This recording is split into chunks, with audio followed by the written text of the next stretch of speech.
Page 21, day 11, week 3. So to repeat what we mentioned last week, there's only one miracle that Jesus performed that appears in all 4 Gospels, and it's the feeding of the multitude. It is also curious that if you lay those down side by side, that's called a comparison Bible, the heart of the story is almost exactly the same. Number of people, resources available, people being fed, stuff left over.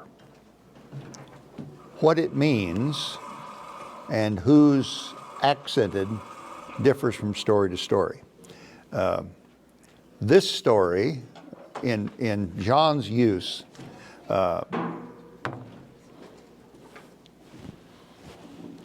and remember, the purpose, especially in John, of Jesus' miracles were to be signs. How do you know what you are feeling about Jesus is right? Here is a sign that affirms that.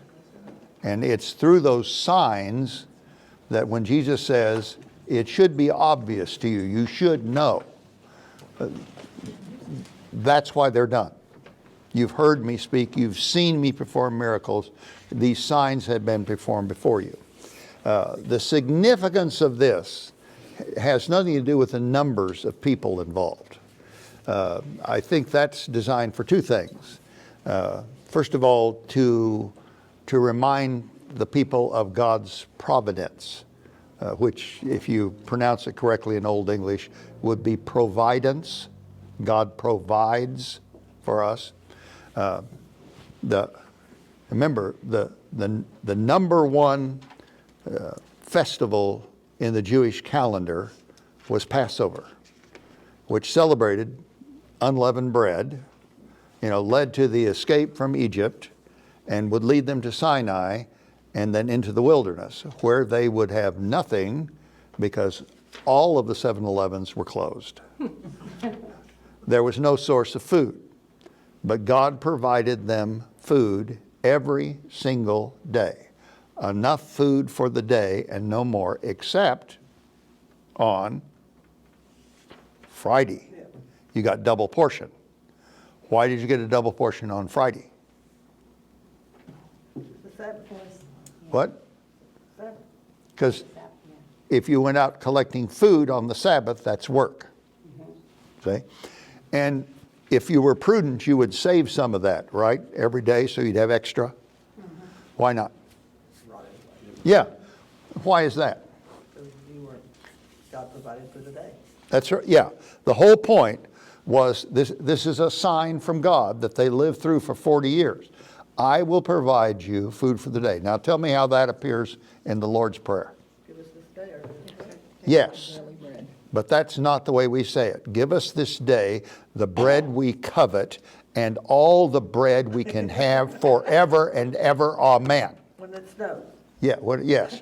I want bread and eggs in my refrigerator when it snows so I can have French toast. So. Are you writing that down, Mitchell? Yeah. Now, see what's going on here is you're living a lesson. This is how you learn to trust God. And the illusion in the prophets is that, do you not remember? And how do you know God is faithful? Look what God has done.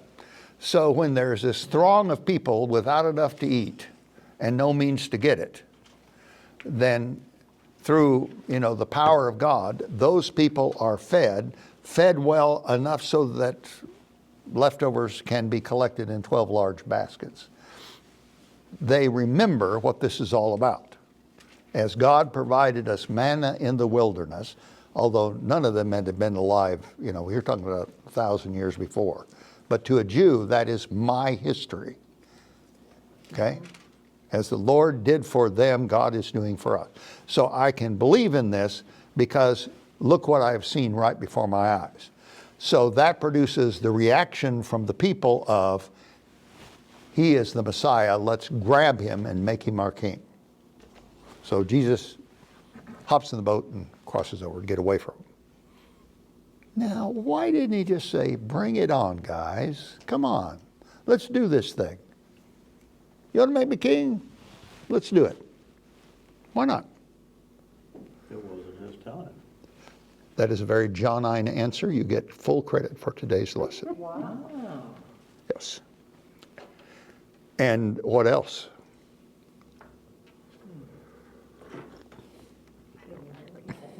Well, the corollary of it's not your time, Jesus not only, when he says it's not my time, not only means time, he means way.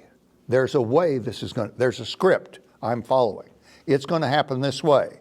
And you really can't do anything about that. This is God's will and we're going to follow it. So no, this doesn't apply. You guys, that's not the angle. From a practical point of view, they wanted to make him king all right.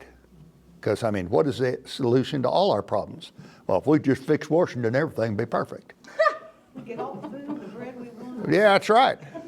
And you know, I don't know how long we have to go before we realize, you know, that never really seems to solve anything, you know? So part of that's what's going on here then is you have a sign that touches the faith memory cord. That's a good line, write that down. The faith memory cord of every Jew that's present and everybody who heard about it. So this is kind of the ultimate act. And that's why I said on the next day, this marks a turning point. You know, it's kind of like if you wanted the sign, I've just done it. And so what we're going to do then in the next couple of days is that keeps coming up. What do you mean by that? Well, you don't know, okay? All right. Okay. That leads to the next day where at the top of the page it says, we need to read that as a crossing point, which I think we've just discussed. I also had this observation this week. We've talked a lot about the dual level, you know, the earthbound view, you know, the secular view and the spiritual view. And, you know, people are always talking here like, where did you come from? And they're asking, how did you get around the lake? Because you didn't leave in the boat, and the boat is here, but you're, and, you know, and what Jesus is going, here's what he really said. It's just been simplified for us. What he really said is, how dumb are you? Okay. I'm sorry. Jane, you ignorant slut. No, that's a different show. What he's saying is, you are focused entirely on the wrong thing. You want to know how I got from this side of the lake to the other. When tomorrow comes up, will that make any difference at all? There's a huge question here, folks, and that ain't it. Okay? I mean, that's the constant of Jesus' interaction in John. But I got to reflecting on these stories that we are following not in sequence, and they're very vivid stories. A really good story doesn't take a lot of words. You know, if you're really a master of language, you can paint a whole picture with a few. Luke's story of the birth of Jesus is very brief. And we have taken those few, like 22 verses, and we have turned them into elaborate 3-act plays. And all of that is done, you know, there's so little that he actually says, but your mind can fill the whole scene. That's great storytelling. And this story, like of Nicodemus coming at night, of the woman at the well, of the man born blind, this woman caught in adultery, they are such good stories. They're really clear and concise. And then Jesus tries to explain them, and it's a whole different. It's kind of like, which was the original John source? Did he have all these stories? Did these come to him and he had them in his memory bank? And so, you know, they have a certain style. And then when he's applying how he understands Jesus to it, it tends to get muddled, you know? So. About that yesterday, I thought, we talk about oral tradition.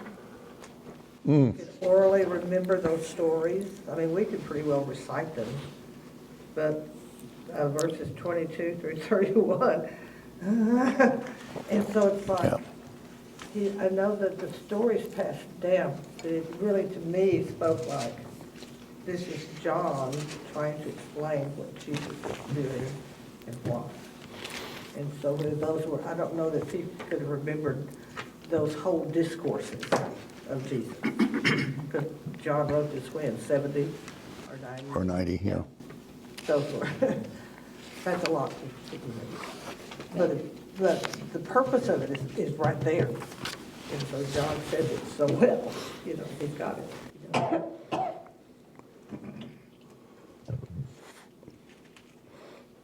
Have any of you tried to keep track on a map of where Jesus is according to John?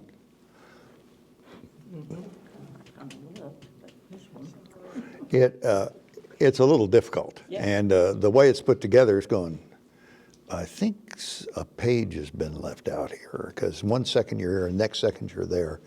And we said in the beginning, except for where John wants Jesus to be, the setting, the physical setting, chronology is totally unimportant to him. I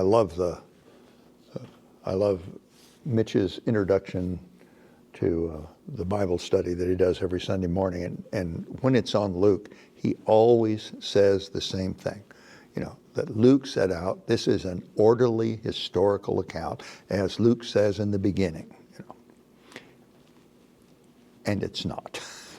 And in John, it doesn't even try to be.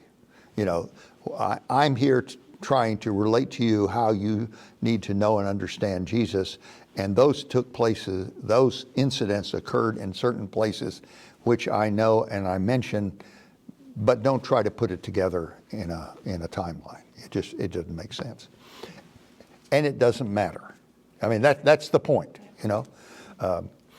Some of the things that matter is certain things happen in certain places, and the place matters. If he's in Jerusalem in John, it really matters, and he spends far more time in Jerusalem in John than in the other three Gospels. He goes back and forth, in and out, just kind of. So the idea of how long was Jesus' ministry, we assume 3 years because there are 3 Passovers mentioned in John, ergo that's 3 years. It could have been longer. The synoptics almost imply a single season. But again, I don't think they had any concern for, Jesus preached for 4.5 years here. He was there for 3 months. He gave 27 sermons in Capernaum. No. The story is bigger than those ramifications. These would not make it through most history or literature classes if they were written as reports, right? The only way you could get away with this writing is in a theology class where they love words and lots of them. Okay, and I mention that because, again, in day 13, we're back in Jerusalem. In an interesting story of that. I wanted to talk about week 14, and because that allows me to draw on the board, because it's more fun to draw on the board. Did you say Luke 14? Day 14. Day 14. Oh, you said week, but we'll overlook that. You didn't.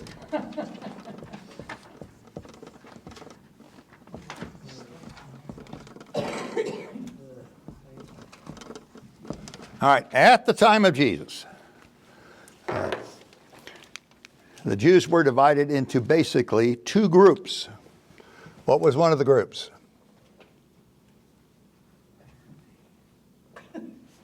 Pharisees, Thank you. You all knew that. Sadducees, That's an A. Sadducees. You're sad about what? You see. Yeah. Now, which one of these is the liberal group and which is the conservative? well, these guys only believed in the Torah. So, I mean, they didn't believe in Christ rising, right? They didn't believe in resurrection, Resurrection, I mean. period, yeah. That's true. And they could interact with the Romans somehow? Yeah, well, I'll go ahead and do this. Yeah. Okay, all right, stay tuned. The answer is they are both the conservative groups. There is no liberal Judaism at the time of Jesus. Okay. All right, the Pharisees consisted, you would find within the Pharisees, the rabbis, generally. You would find them most in the synagogues.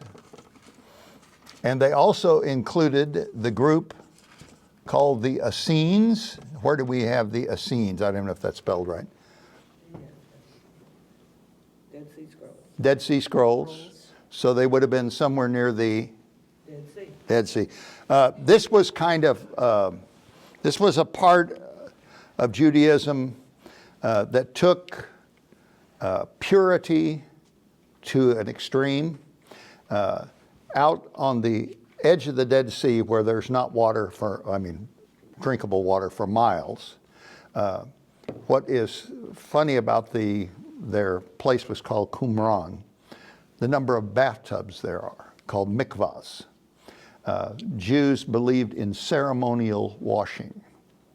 So when John comes preaching about how you need to be baptized to wash away your sins, that was not a new thing. But it was kind of like you take a bath for this sin, and for most of you that would mean you would just spend your life in the shower. See, okay, yes, thank you. Yes. And for those of you listening at home, they could take another shower. Yeah, bubble bath. Yeah. But the problem of being obedient to the law was that you lived in places where there were a lot of people who weren't even concerned about the law or had never heard of the law. That is, there were a lot of non-Jews around. And of course, in any religion, there are always those who don't do it right and therefore they're wrong. I mean, think of American Christianity, subdivided accordingly. So the Essenes were the kind of the original monastery. The best way to be devoted to God is to withdraw from culture and go out here in the wilderness where we can be alone and focus on doing God's will without being distracted. Think of the number of prophets who go out into the wilderness, which by the way in Judea is like next door. You go over the crest of the Mount of Olives and you're in the wilderness. It don't rain there, no never. And you're alone. And it's that get away from it all, a retreat, which is a renewal. So the Essenes go out as kind of a monastic thing. There was another group that was a fragment of this side, and that was the Zealots. Now, who were the Zealots? Excuse me.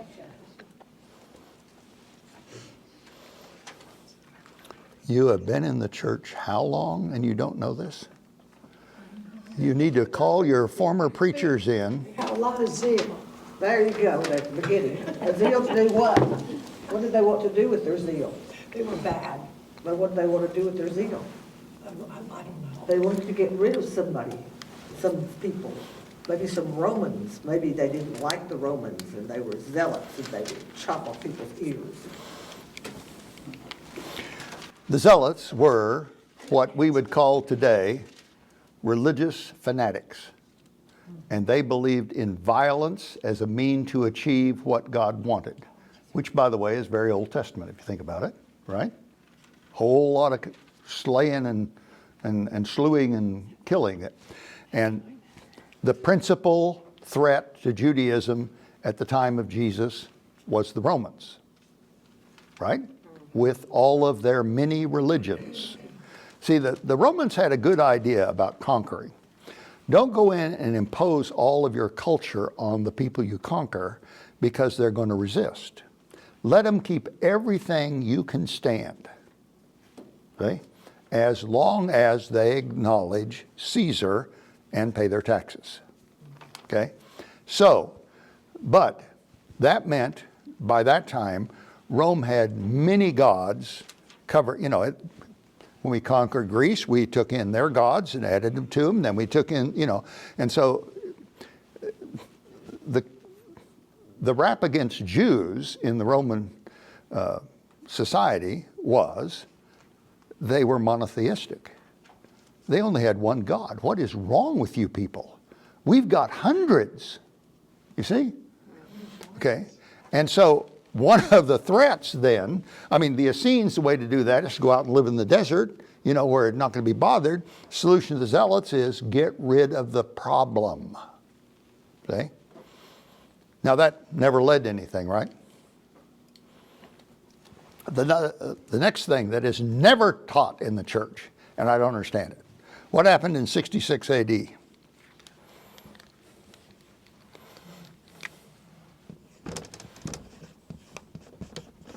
And again in 135 AD. The Jews rose in revolt against Rome, ran them out of the country, and it took them 4 years to conquer it back. And then that worked so well, they tried it again in 135 AD. And what the Romans did after this revolution was level Jerusalem and post signs at where its environs would be that promised death to any Jew that set foot on what used to be Jerusalem. Okay? Now, think about some of the writings in the New Testament. Okay? And this is part of why the Christians had to separate themselves from Judaism, because in the minds of the Romans, you Jews and you Christians are just a branch off the same tree, right? You think the Messiah has come, you're still waiting for the Messiah, you're all part of the same plant, you're a threat. So the church begins to separate it, and we have those lines get in there about how, you know, it wasn't the Romans that killed him, it was the Jews who did it. No, it was the Romans, you know, okay? Okay, all right. The Jewish revolt was problematic for the church because the church centered out of what city? Where did Paul always go back to? Rome. No. Jerusalem. Oh. That's where Jesus was when he rose. That's where they were waiting for him to return. But all of a sudden, somebody has built a second wall around the city's wall to keep the Jews in until we can break in and kill them all. Do you stay or you go? You know. So what happened is the church lost its geographical base, its home. Okay? And so we had to go somewhere, and guess where it ended up? Rome. Where's the only other place? Okay. So this shattering event changed the course of the church. Church up to then probably would have been a pretty healthy mixture of Jewish converts and pagan converts. After that, it's primarily the Jews. That's gone. And matter of fact, I don't know that they even made evangelism calls on Jews then, because you don't want to be associated with those people when Rome is watching. And during that time, the Gospels are written, because there ain't nobody left alive to tell the stories. Okay? All right, so, okay, that's good. You got that side down. Over here on the Sadducee side, we had the temple. As a matter of fact, everything you need to know about the Sadducees is summed up in that word. Because the temple was ordained by God as the place in the world that a Jew could worship God. And that means to offer a sacrifice. Okay? And so the fact that the temple was still allowed by the Romans created another group called the Herodians, who were kind of the royal followers, because the kings reigned under whose authority? Rome's. And so these were Roman lackeys, if you will. And this group had a vested interest in the temple. And so any threat to the temple was a threat to their religion, because if we can't worship God, whereas where this was almost geographically based, this was much more individually based. Guess which one survived? Right? This was the key to the Pharisees and the Jewish existence. The synagogues began during the exile in Babylon, which was about when?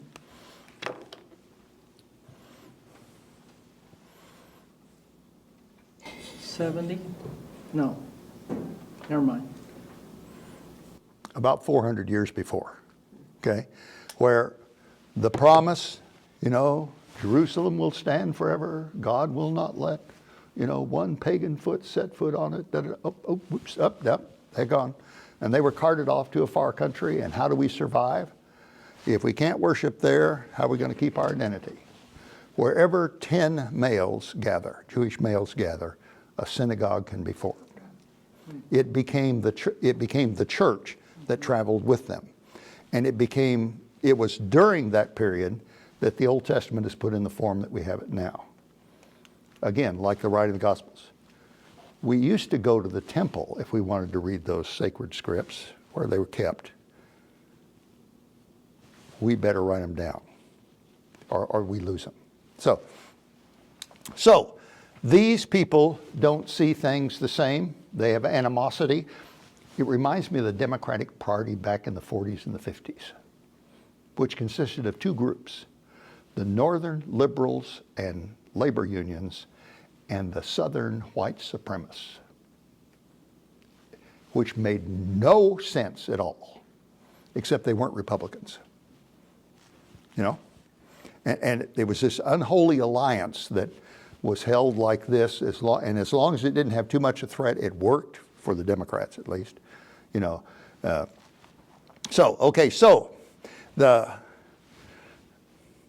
don't know. Does that help you in any way to? But they kind of join bands together when it comes to Yeah, peace. when there's an external threat, we band together Yeah. for the moment. Yeah. And in the synoptics, especially in Mark,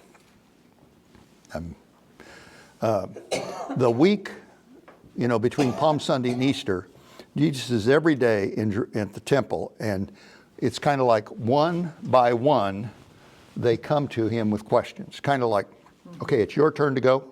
You got tomorrow, and you take Wednesday, see? And we're all going to try to have a go at him.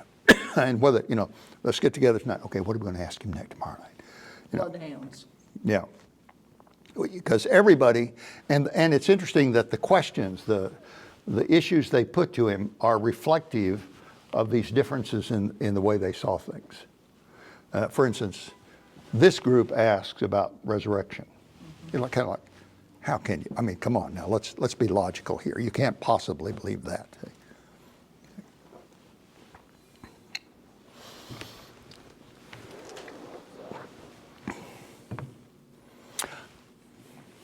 I read a book once. I actually read a book once.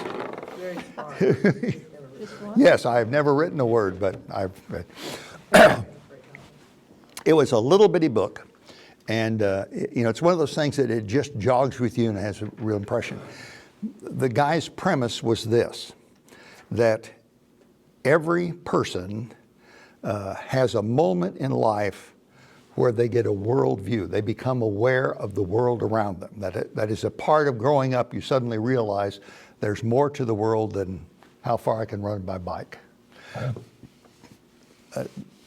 And he centers it tends to be on calamities that are faced. Like, for instance, if we'd asked this question 30 years ago, it would have been, do you remember where you were when you heard about Pearl Harbor? See, only people who were alive then, and they can tell you where they were, what they were doing, how they felt. Just like we can do for 9/11. Yes, or when John Kennedy was shot. I mean, and this guy went through those and talked about, say, the effect, remember the Challenger, right? Which was every television in every school in America was turned to it, and, and it has an impact. And what he did in this book was to talk about how that event channeled how you saw the world. See? And it's shaped by that. And I thought it was kind of fascinating, but it's kind of like the same thing here. What events, did these people encounter that channeled them the way they were?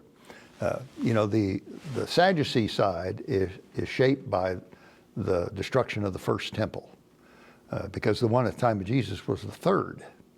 And we don't want that to happen again, so we'll do anything to make sure it doesn't. We'll never be caught by surprise like we were on December the 7th. Okay? In the first church I served, we had 2 pilots who had been in SAC and who talked about orbiting in their B-52s at the fail-safe point, wondering if this was going to be the day that the box beeped and the world ended. That's too real. Yeah. So, as a matter of fact, you can, if you study church histories, you will find there were moments that caused certain things. The Episcopalian Church was created because what? Henry VIII dying, right? Yes. Henry VIII wanted a divorce from his third wife, and the Pope wouldn't grant it this time, and so he simply withdrew and formed his own church. And the difference between the Articles of Belief of the Episcopal Church and the Roman Church is the one that has to do with the supremacy of the authority of the Bishop of, not Rome, Canterbury. See? But all of that occurred because of some nonsensical,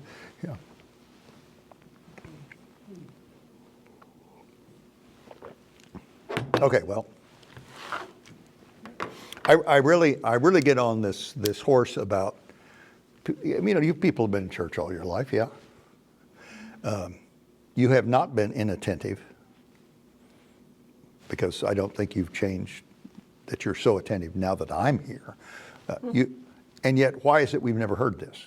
I had to go to seminary to even hear a whiff of any of this, for which Betsy was eternally on my father's case. When you go to school, you get beyond the basic survey courses of like American history and whatever middle school level that's taught. As you go on, you begin to look at things that influenced those events rather than just the events. Like you're being trained to think about, how did the conditions produce the Civil War? How did the conditions produce World War II?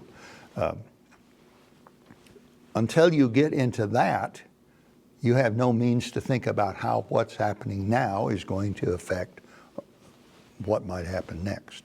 And somehow in the church, we never talk about these formative things that had an influence on shaping the belief. His music, when we had the worship war, when Yeah. contemporary music first started.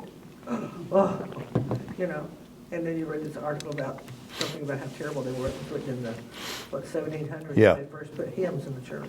Yes. There's always been those events Yep. in the church that create. Well, what is called gospel music, the Fanny Crosby, which most of you grew up in as those were the good hymns. They were scandalous because they're all in what time? 3/4. That's dance music. And that's where that leads. Yep. Okay. Could you tell he was a history major?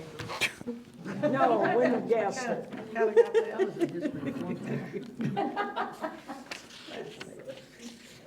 Well, and frankly, I think one of the things that caused me to go into history was I was kind of bored where I was, and one of the guys I'd gone to high school with was telling me about two professors he'd had, one in government, one in history. He said, these guys are really good. And so I took a course the next semester with both of them, and the one in the government course, the first day of class, he gets up and he starts singing, "Gone away is the new bird, bluebird here to stay is the new bird." And I'm going, what the hell is this going to be about? And then he abruptly stops and he says, so what did that point to? Gone away is the bluebird, here to stay is the new bird.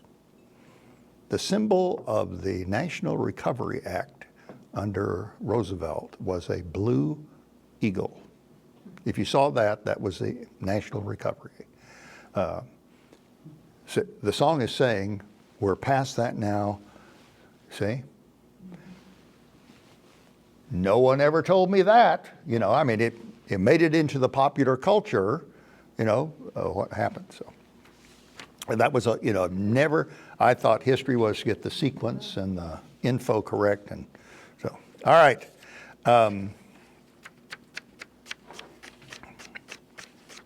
Yeah, this came up because of the incident on day 14 where these people are coming to Jesus and insisting upon things. And you see the same thing in the story of the woman caught in adultery.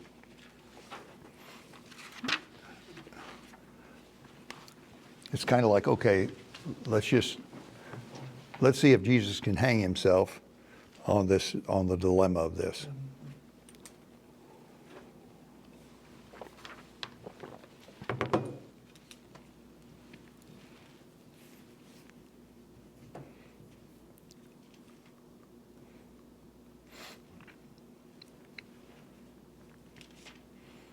It was curious on that day 14 thing because they sent, the leader, the Sanhedrin, sends their people to arrest Jesus.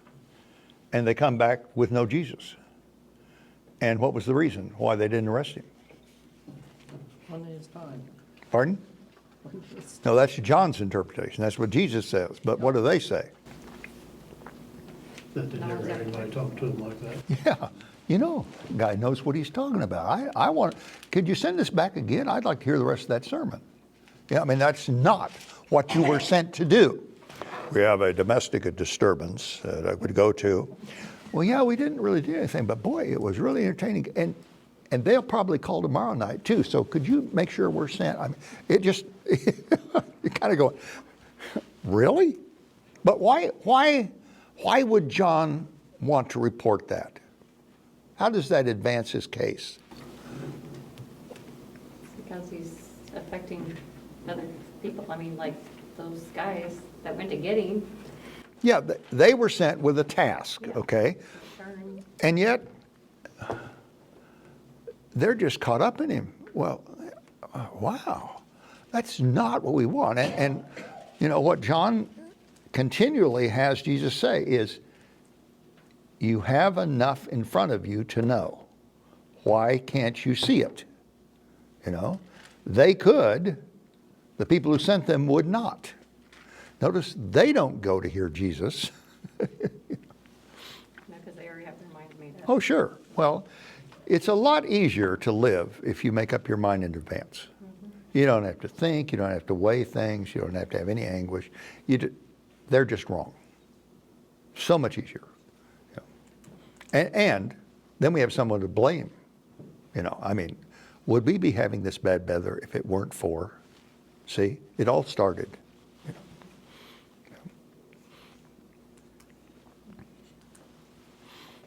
know.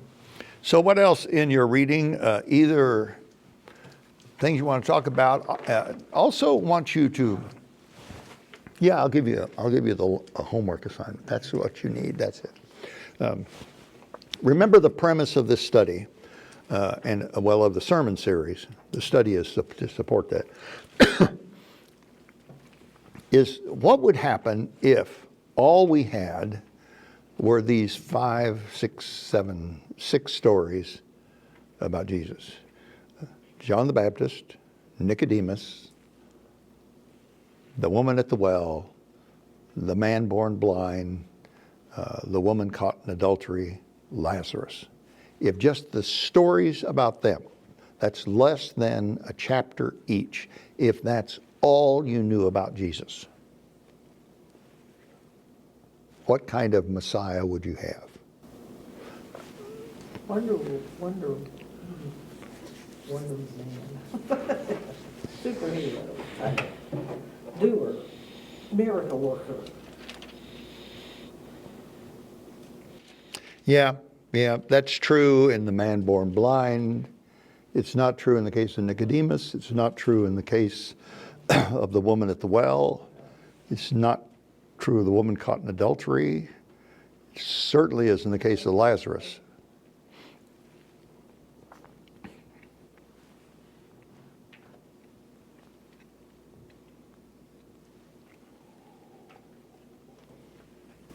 A rule, he breaks the rules.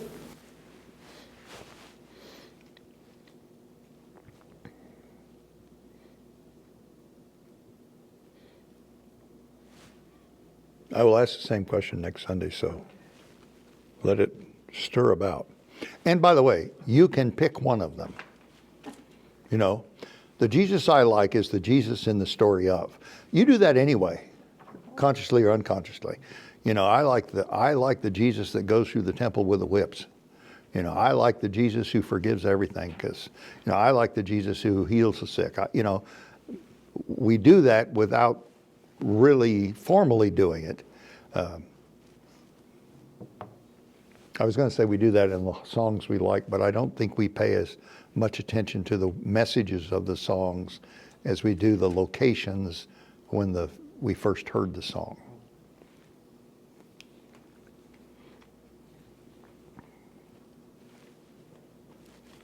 I have a question. Okay, good. Well, I didn't get in here when you very first started, but, like on day 12, when they're doing the Last Supper, and John refers to the flesh, whereas the other Gospels say body. Yeah.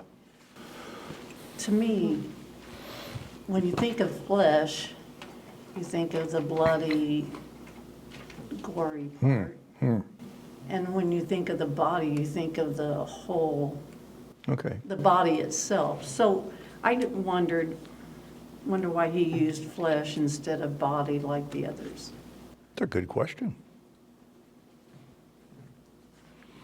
You know, it's caught up in the longer discussion about bread, and that we talked last week about how one of the real turning points in Jesus' ministry is when he says, you know, the bread you need is my body. People are going, we're going to be cannibals? I mean, you know, and so is that the reason that he talks about flesh? Because that's so real rather than body kind of being a summary? Could be. Yeah. Good insight. Good question.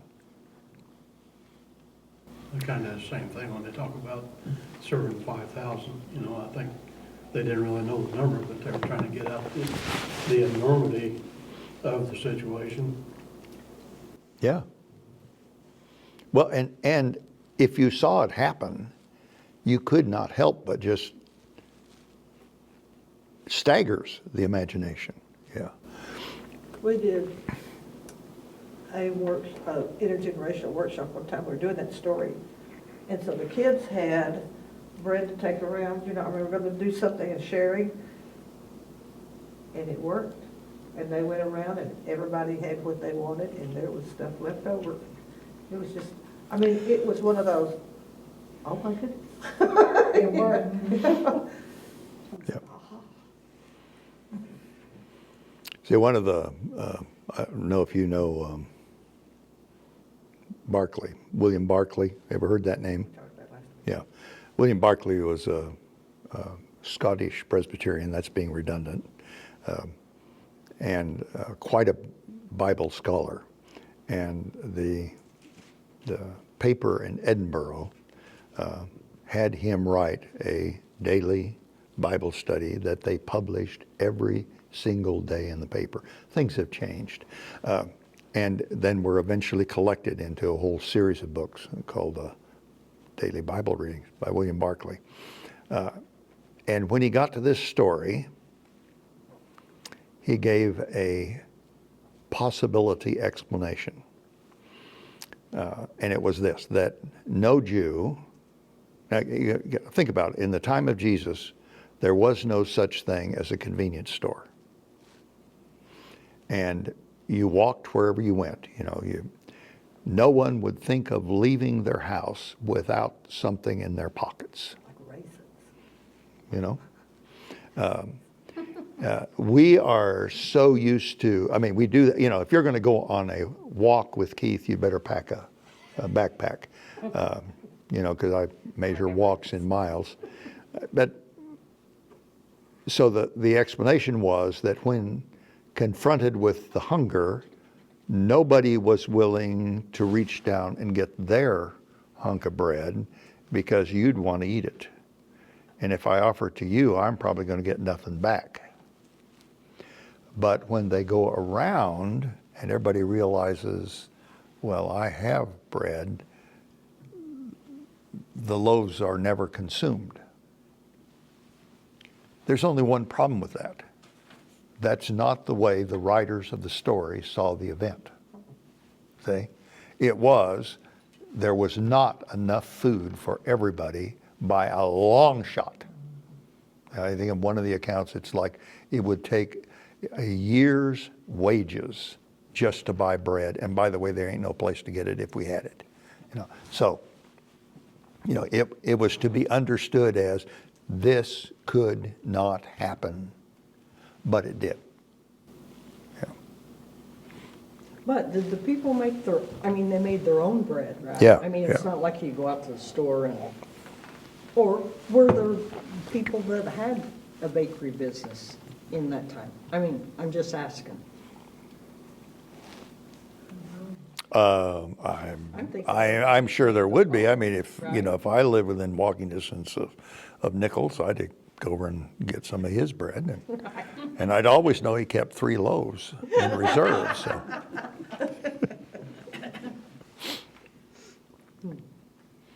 Yeah, I don't know, but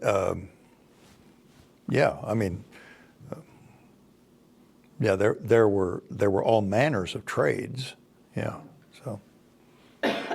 Well, don't it allude to it that even if there was a place to go buy it, Yeah. or they were far enough away that they couldn't get there, didn't have enough money, and wouldn't get back in time. Yeah, yeah. Yeah, and it wasn't like, the Stay Fresh Dough Company had a warehouse. Yeah. Yeah. It is, it's hard to get out of our view of things. Yeah. We want a logical explanation. Well, that's true too. That's, one of the huge differences between biblical people and us is we want to know how. That's what we've been taught. There's a reason for things, figure it out, That's called the scientific thinking. They never asked, how did that happen? They asked, what happened? And we want to know, well, how did he restore? Was somehow spitting, and was that some sort of salve that, caused him to be able to see? And they would go, what are you talking about? This guy was blind and now he sees. What happened? What happened was he got his sight back, and that's impossible. We're always going, I wonder if was he really blind, or was it just? Kind of like the guy at the pool for 38 years. Yeah. And of all the people around that pool, why did Jesus single him out? Because the disciples asked a question, didn't they? And why is this man? No, is that the blind man? Why is this man can't blind or something? can't Yeah. walk. He was trying to get into the pool because Yeah. No, where the disciples ask, why is this man the way he is? Was it his sins or the sin of somebody else? That was the blind man. Okay. Yeah. All right. We'll get that next week. Okay. Yeah, the man who just asked Jesus, and Jesus asked him, do you want to be healed? Stir the blood. Well, also, when we talk about a miracle, what's the purpose of a miracle? Show God's power. Right. And so a lot of things that we call miracles, not so miracle. I mean, not, or, Yeah. Super. It's what happens when a word gets loose and runs around in the streets. Kind of like love. Yeah, Yeah, Oh, I love this. Oh, yeah, yeah. Oh, don't you just love Oh, that guy? yeah, exactly. the baby was born and it was a miracle. Really? You know, it seems to happen rather frequently. Yeah. Yeah. we had a kid that was hit by a car, had a brain injury, very serious. I mean, and it was the point where we took turns going to the hospital and sitting with him so he would not pull out one stuff. Yeah. Okay. He got better. It was like, that's a miracle. And you know, isn't his life going to be different? The same Maybe for the stupid rest kid. of us, there could have been something about the compassion that we were going to share. But then we kept wanting to think, so why was he healed? You know, why did he? So, Yeah, it was almost like the people concerned about him cared more about him than he cared for himself. But then that was the root of his problem. he's a teenager. I have a question about Okay. the story. Where or whom decided that the first 11 verses of chapter 8, where in the NIV it's so small you can, and in italics you can hardly read it, and in parentheses, whereas the King James is here bold and black and red. Why did they decide in this maybe not to put it? Okay, well, partially the answer would be at the time that the King James Version was authorized by King James, this was an established part of the Bible, accepted part of the Bible. The NIV, which is partially the result of modern day biblical archaeology, where we have manuscripts older than what the King James had, discovered, wait a minute, where's this, the beginning of this chapter? So we have no idea, is this something that was in and then was taken out, because it's too scandalous, or they finally decided, I mean, how did this get attached? Was it at once attached and then detached, and then it decided, no, it's okay, let's put it back in? Don't know. And in here, it says, well, it could appear after verses John 7:36 or Yeah. John 21:25 Yeah. or Luke 21:38 and, Yeah. and all that. But, where was the man? Here's a thought. Yeah. He could have been one of the ones holding the stone because of, he was probably successful and, Yeah. Yeah. Oh, wait a minute, what did you just ask? Where was the man yeah. in this Committed story? adultery, the I've, other half. I've heard this, and it wasn't, he was found guilty also. But that's not the root of the story. They brought her to test Jesus. It wasn't that it wasn't that he Well, wasn't I know that they were caught. testing him. Yeah, it wasn't that he wasn't caught. They only brought one. It's a little hard to catch somebody in adultery by themselves. Right. Yeah. Yeah. In case you don't know. I think it's implied that he was caught also. But they brought her, and they could have brought him. It could have been a him that they caught. It was, But in the way that the culture ran, Yeah. the woman is more guilty than Yes. the man. yes, And was the lowest when we one. become offended by that, yes. we're acting in a way that even this church would not have acted 50 years ago. Right. 50 years ago, maybe longer. I mean, the attitude about the nature and role of women in the church has shifted dramatically in my lifetime. Yes. In the church we grew up in, they had a board of 70, which included two, count them two, deaconesses whose jobs were specified as cleaning the communion trays. Okay? But there was also another woman on the board, the president of the Christian Women's Fellowship. But no other women, no elders, no deacons, no teachers, certainly no ministers, God forbid. That's what I say. Yeah. I think we get caught up in, It's unfair. yes. Yeah. That it's unfair, but he was also caught, I mean, it says that she was caught in adultery. I don't think she was there by herself, being, Oh, I'm thinking he's one of the stoners, because he was a well-known in society. I'm just going out there. It's a possibility. I'm not saying it is, it's a possibility, though. For fear of losing his business. Well, and what we're doing is we're interpreting. yeah. And that's okay unless we get to the point of saying that's what the Bible says. No, it doesn't. Logically, historically, yeah, that's okay. And you know,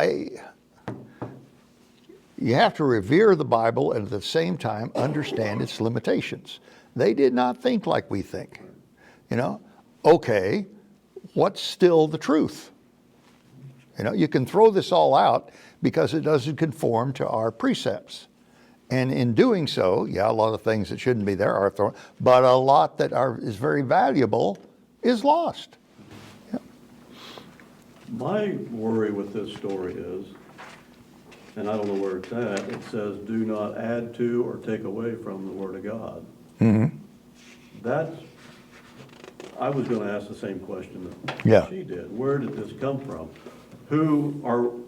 If we're reading this, are we reading something that shouldn't be there or something that should be there? I guess that's my fear, that I'm reading something that has been added to or taken away from. Yeah, I the hear Word of that. God. I don't want to be reading or studying something that I'm not supposed to, that it's not supposed to be. Through changes. Yes. That's my fear, that, yeah. But remember, what we have went through a long history of use and decision. Yeah. Books were, nope, that shouldn't be here. Some were included probably over a protest vote, maybe even a compromise. You can have your James if we get our revelation, Yeah. you know. How they decided to arrange the order of them, Right. you know. Yeah. Yeah. Yeah. Yeah, I think, and I hear what you're saying, and it's Women ever a part of writing. it needs to be asked always. Beyond that needs to be, I think we should tread very carefully when we start deciding what the Word says.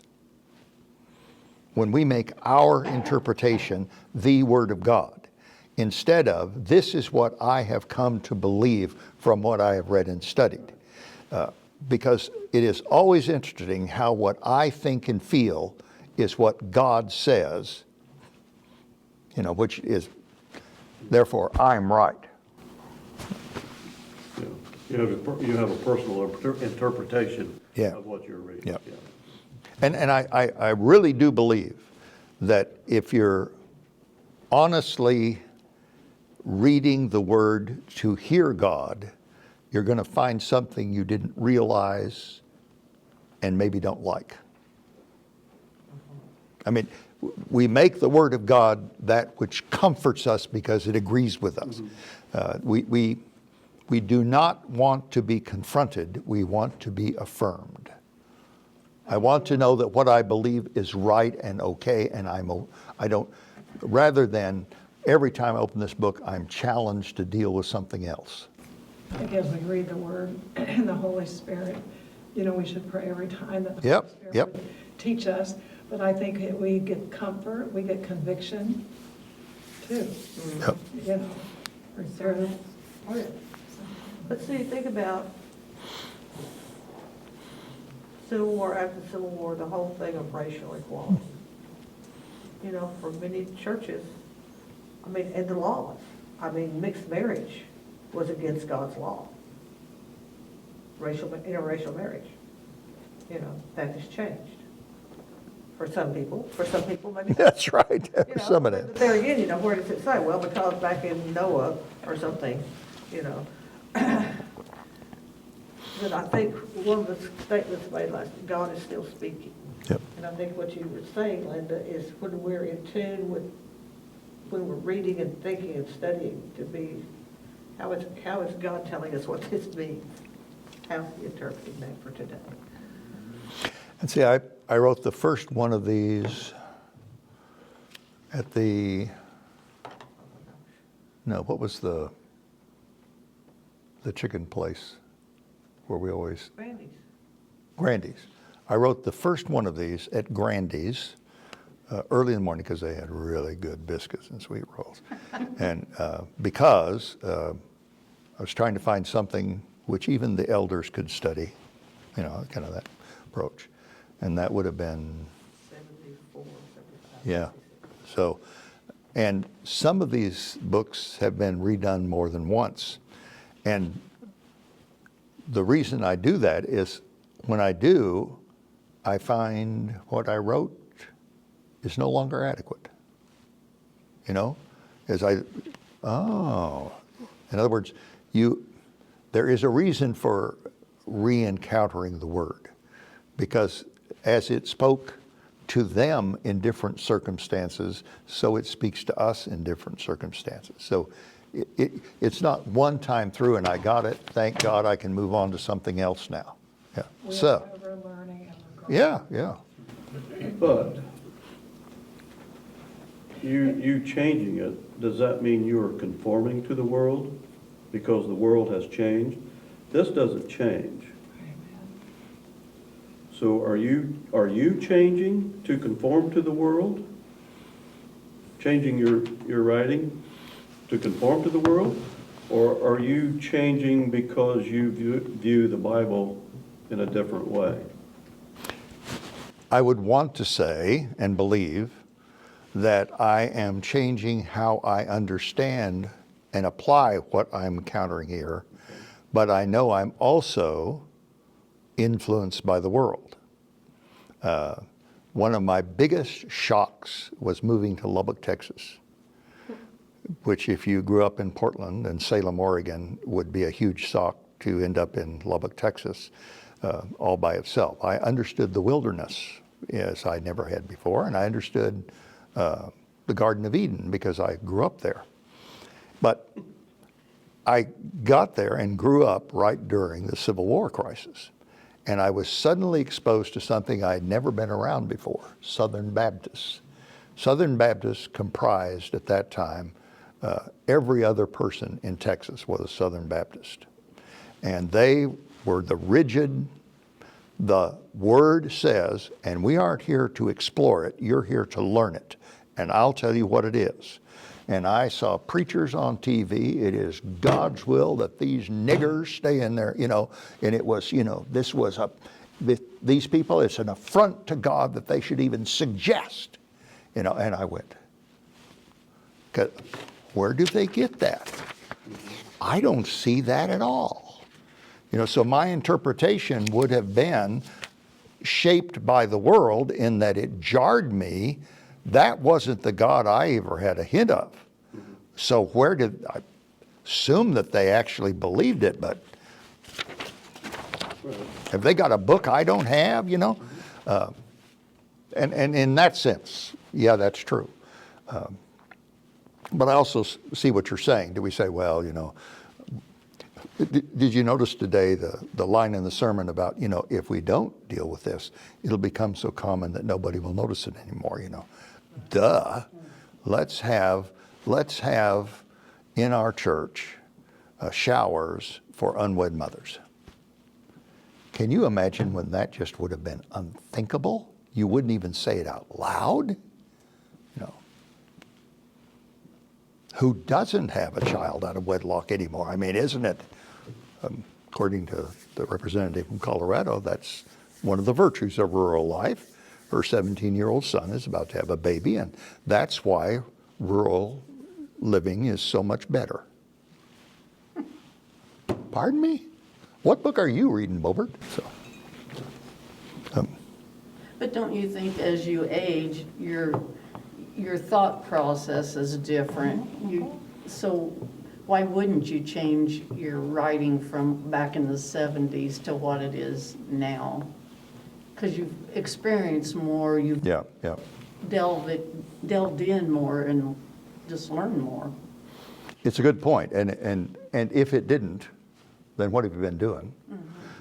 The other part of that is that in studying the faith life of people who grew up and have stayed in the church, i.e. you people, us people, the number one thing that we do in our religion is to affirm what we believed when we started. In other words, we are not looking for new insight. We're not looking for new understanding. We just want, and isn't that true of everything? The way I'm living is okay. You know, I don't want to be told that I shouldn't be eating this and that. You know, I know that, I can see that, but I don't, you know. Hopefully the changes have been more than just style and ability, but also hopefully some insight. I think for me it was reading about Jesus in the Bible and Jesus' love for all people. And Jesus loved people, and we were told love one another. And I look at the world, and I still believe that. And I get very upset when I see that's not happening. And I see our country and people just become hateful. You know, if you're different, well, shoot, whoa, no way. You know? And, you look, and I cannot believe that in every family there are not those gays or trans or whatever you want to call them. They're different. They're different people. So do we just shut them out now? You know, there was the guy who wanted to, yeah, anyway. So, and did culture change my understanding of the Bible? No, my understanding of the Bible wants to change culture. To say, we accept, we love those, you know. You ought to go back and dig out sermons, what would it have been, 60, 70 years ago, about divorce. You talk about unpardonable sins. A lot of people got divorced, but, well, there's still some churches now. If you're divorced, you got to stand up in front of the church and beg for their forgiveness and God's forgiveness, or you can't come. The world has changed. What did we bring into that to where a person's standing before God was controlled by what they did within the relationship, which is a legal binding marriage? You know. But that's a very important question you asked. I mean, and it should be something we always bring to this. Because we do what we always do. We can find that which affirms what we want. You know, if you can find a church that perfectly agrees with everything you are, at least for a while, then you'll find out one of them is wrong. You know.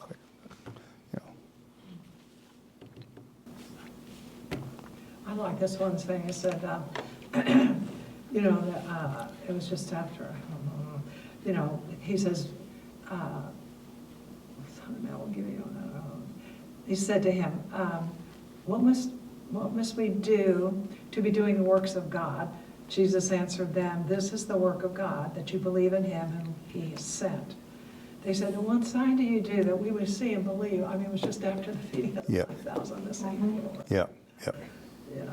And so you could lock on to that one line that the work of God is to believe. I believe, I'm done. Every morning I get up, I believe in Jesus. I'm done. That was the work they needed to do, right? You know, the whole reason you are here is to be able to recognize that Jesus is. Well, it's almost time for next Sunday. What's it say, faith without works is something? Faith without works, dead. Yeah. Or what was Tom Talcott's favorite line? Repentance without change is a game. You know, Father, forgive me. I'm going to go on being the same person and acting the same way, but forgive me. You know, yeah. Sorry, that's just words. Good session, folks. Stimulating.